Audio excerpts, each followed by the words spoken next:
इस तरीके से शुभ्रा ने किया टॉप। तो उनसे बात की हमारी संवाददाता पलक शर्मा ने।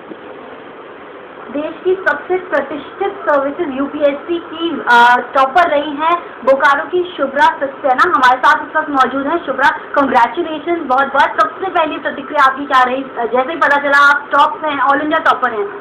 सरप्राइज तो बहुत अचंभा हुआ, बहुत आश्चर्य हुआ। जब थोड़ी देर बाद समझ में आया क्या हुआ है तो खुशी होनी महसूस हुई।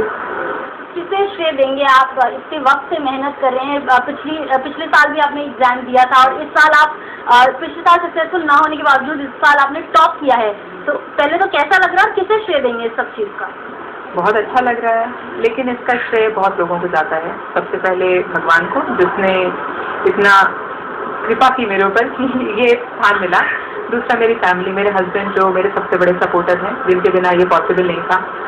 उनके अलावा मेरे मम्मी पापा, मेरे mother in law, father in law, मेरे भाई बहन, इतने लोगों ने, मेरे मित्र, मेरे टीचर्स, हर कोई इस प्रोसेस का पार्ट बना हुआ था, जिन्होंने हर तरीके से मेरी मदद की, जिसकी वजह से आज हम स्थान पे पहुंचे हैं। तो सिर्फ मेरा हार्ड वर्क नहीं है।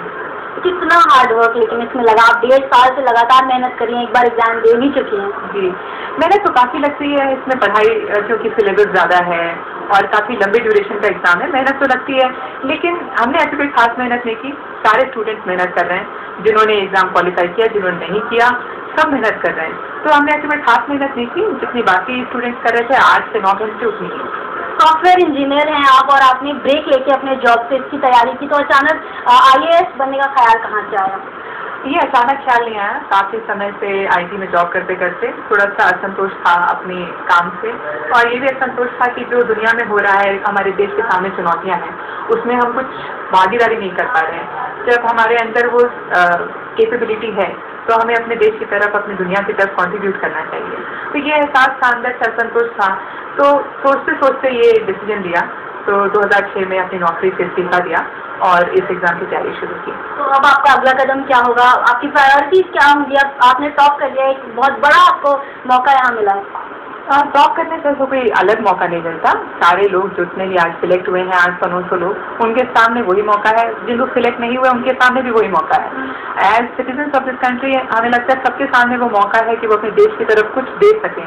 और सिर्फ फर्स्ट आने से मेरे को कोई स्पेशल मौका या स्पेशल पावर नहीं मिला है। तो उनके साथ साथ अपने पूरे भारत के साथ हम अपने देश की तरफ सेवा करना चाहेंगे। तो फर्स्ट रैंक का इसमें कोई योगदान नहीं है।